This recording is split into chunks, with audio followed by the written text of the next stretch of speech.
探秘。最近有山友喺引水道嘅旁邊發現咗古物古蹟，可能係一座古磚窯，荒廢咗有8年嘅歷史。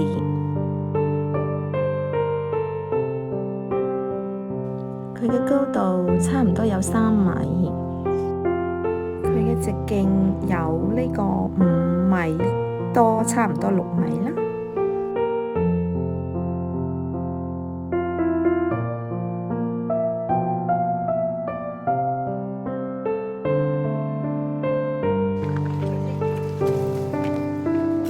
深深㗎，哇！似個深都類似係咪啊？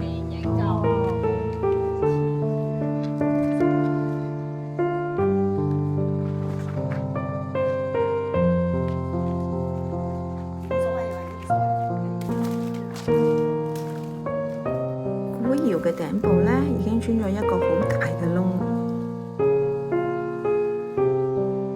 入古窯嘅路線咧雖然比較短啦，但係山路崎嶇，同埋沿途有好多斜坡啦，需要進入密林嘅，絕非新手可以應付嘅。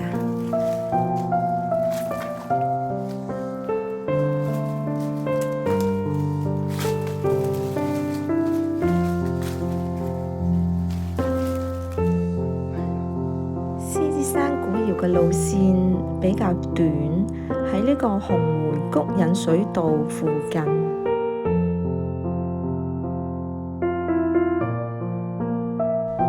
獅子山古窯嘅路線雖然比較短，但係咧就存在風險嘅，易迷路啦，同埋山路比較崎嶇啦，附近有好多斜坡，講法咧就進入咗密林啦。咁雖然入邊有好多絲帶嘅，咁你可以跟住啲絲帶行啦，但係絕非新手可以應付嘅。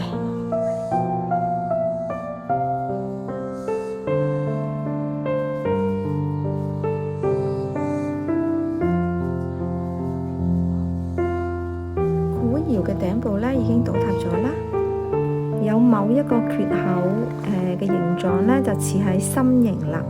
佢大約有8年嘅歷史啦，估計係一個磚窯，但係佢都存在倒塌嘅風險，所以大家如果嚟參觀古窯嘅時候要十分小心。